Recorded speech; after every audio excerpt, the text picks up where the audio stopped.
La guerre en Ukraine avec LCI qui s'excuse après avoir nié à tort l'existence d'une manifestation de Florian Philippot. Commentant donc les images de la télévision russe, le présentateur Julien Arnaud avait affirmé que cette manifestation des patriotes samedi à Paris n'avait jamais eu lieu et qu'il s'agissait de propagande russe. Il a reconnu donc mardi son erreur. C'est une erreur regrettable et j'en suis désolé. Nous le corrigerons naturellement ce soir. Le présentateur du groupe TF1, Julien Arnaud, s'est donc excusé sur Twitter mardi auprès de Florian Philippot. Et pour cause, au cours de l'émission Un œil sur le monde, il a affirmé lundi soir que la manifestation organisée par le gouvernement Les Patriotes n'avait jamais eu lieu et que celle-ci n'était qu'une intervention des médias russes à des fins de propagande. Sauf que la manifestation peu médiatisée en France a bien eu lieu, comme les passants ont pu le constater samedi après-midi. Et les images diffusées par la télévision russe sont donc authentiques. Après un débat en plateau sur l'efficacité des sanctions économiques contre la Russie et les réactions contrastées qu'elle suscite en Europe, Julien Arnaud a ensuite accusé la chaîne de télévision Russia One, détenue par l'État russe et dont la ligne éditoriale est alignée sur la propagande du Kremlin de manipulation. Le présentateur de TF1 SCI embraye ainsi: regardez d'ailleurs comment les Russes utilisent ces divisions pour les monter en épingle. On l'a vu ici en Europe, mais aussi chez eux en Russie. Si l'on en croit le sujet que vous allez voir maintenant, on est très divisé en Europe, ça d'accord, mais aussi en France. Vous allez être un peu surpris. Regardez. Alors, on va rester sur cette actualité et recevoir dans ce journal notre dernier invité. Il s'agit de Gamal Abina. Bonsoir à vous, cher monsieur. Après une, on va dire, distorsion de l'information par un journaliste, LCI a donc décidé de s'excuser après avoir nié l'existence d'une manifestation de Florian Philippot. Et voilà donc quel commentaire faites-vous sur ce va-et-vient effectué par, on va dire, ces journalistes. C'est vrai que c'est pas bien de tirer sur les confrères, mais une chose est sûre, ils ont nié une information qui pourtant s'avérait plutôt vraie. Alors quel commentaire faites-vous sur cette actualité? Bonsoir une fois de plus. Bonsoir. Donc, je ne crois pas un instant aux propos du journaliste qui savait parfaitement qu'il y avait une manifestation. Sauf qu'aujourd'hui, la France, qui se positionne comme soutien à l'Ukraine, est donc dans une posture de propagande de guerre.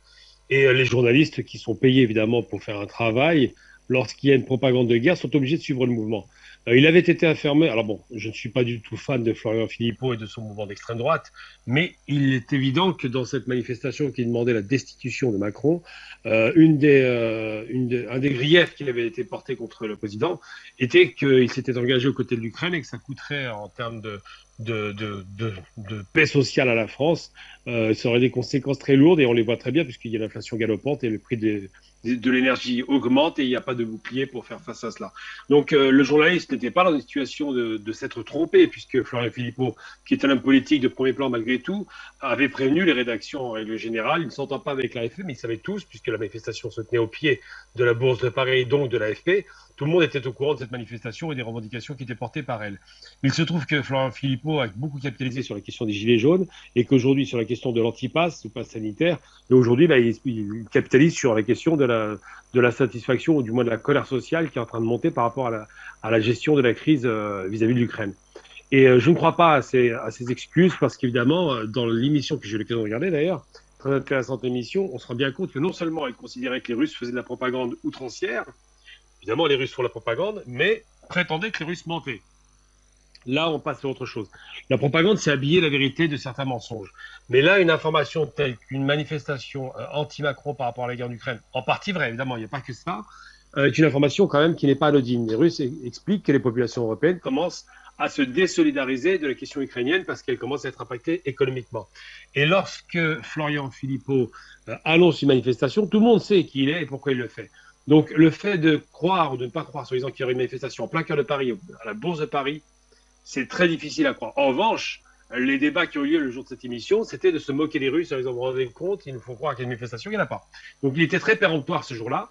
Il s'est trompé parce que c'est tellement énorme, vu que c'est un homme politique de premier plan, qu'il a fallu qu'il recule, parce que devant la vérité, évidemment, il faut savoir qu'une chaîne de télévision d'extrême droite qui s'appelle TV Liberté avait diffusé cette manifestation. Donc évidemment, il y a des traces filmées et plus encore, beaucoup de monde, une prise de parole publique, une estrade, bref, une vraie manifestation qui avait été d'ailleurs autorisée par la préfecture. Donc aujourd'hui, les Français qui sont dans une posture difficile parce que les sanctions contre la Russie ont été des contre-sanctions immédiates, c'est le peuple de France qui va subir, et le peuple européen en général, qui vont subir les conséquences de l'arrêt de Nord Stream 1 et 2, et de l'augmentation faramineuse des prix de gaz et de pétrole. Eh bien, il va y avoir une gronde sociale qui va augmenter, qui va être croissante, qui est consécutive déjà à la crise du Covid, évidemment, qui est consécutive à tout un tas de mouvements sociaux qui préexistaient avant le Covid et qui vont certainement être amplifiés avec cette crise ukrainienne qui, évidemment, très rapidement, va devenir une crise de trop pour les Français. Ils vont considérer qu'ils n'ont pas supporté ce qui se passe en Ukraine, qu'il aurait peut-être mieux valu aller sur la table de négociation immédiatement pour éviter cette catastrophique situation économique, et qu'évidemment, eux qui n'ont rien demandé à personne, se retrouvent solidarisés d'un peuple qu'ils ne connaissent pas, pour un territoire qu'ils ne connaissent pas, pour des Slaves qu'ils n'ont jamais rencontrés, et pour des questions de démocratie qui sont assez fumeuses.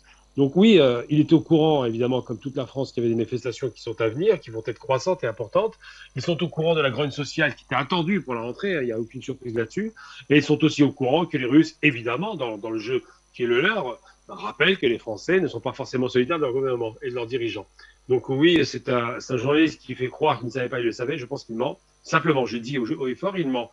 Parce qu'il est payé par des gens qui ont intérêt à ce qu'il n'y ait pas trop de vagues par rapport à cette grogne sociale qui est liée en plus avec les Ukrainiennes, et que tout cela est une sorte de mélange un peu malsain de propagande, d'information et de contre-information qui conduit à ce qu'il se retrouve de façon assez ridicule à devoir dire la vérité, parce que Florian Philippot a immédiatement réagi au fait qu'on ait nié sa manifestation et que lui, qui est un homme d'extrême droite, n'a pas hésité à faire feu de tout bois pour faire entendre sa voix. Donc c'est ce qui s'est passé à Paris, c'est ce qui se passera de plus en plus. On voit bien qu'en Angleterre ça manifeste, en Belgique, un peu partout en Hollande, en Allemagne bientôt, et que cette grogne sociale et populaire va faire que malheureusement pour les Ukrainiens, ils vont être abandonnés à nouveau, mais cette fois-ci, non pas en termes d'abandon direct militaire, parce qu'on a bien vu que les Européens ne sont pas intervenus, mais sur le plan économique, on va les abandonner purement et simplement à leur sort.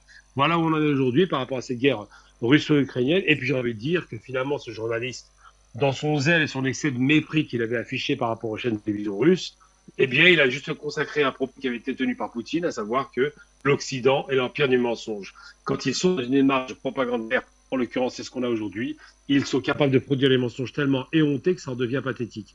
Et je serais prêt à croire, si jamais un sondage est fait aujourd'hui par rapport à la popularité de Zelensky et de la cause ukrainienne, je suis prêt à croire que l'immense majorité des Français sont contre-fiches aujourd'hui parce qu'ils sont plus intéressés par le risque qu'il y a d'avoir froid en hiver avec des restrictions déjà annoncées par M. Macron, qui est déjà en train de dire qu'il y aura 5 niveaux de restrictions.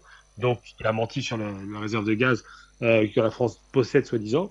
Et il explique que ce seront les Français qui vont se faire taper sur les doigts si jamais ils ne font pas d'efforts pour accepter d'avoir froid en hiver. Ce qui est quand même extrêmement particulier quand on est un président d'une puissance aussi importante que la France, 7e puissance mondiale, tout de même. C'est quand même très surprenant d'entendre ce genre de choses. Mais aujourd'hui, effectivement, on est à la croisée des chemins, à la croisée des destins. Je pense que la dernière mandature, parce que ça d'ailleurs pour Macron, qui va arriver, risque d'être très mouvementée, puisque ça a déjà été très difficile pendant 5 ans. Là, ça va être catastrophique, vu les choix politiques. Et si je devais donner un conseil à M. Macron et à son gouvernement, qu'ils aillent immédiatement pousser les escaliers de négociation afin de rétablir une relation cordiale avec la Russie.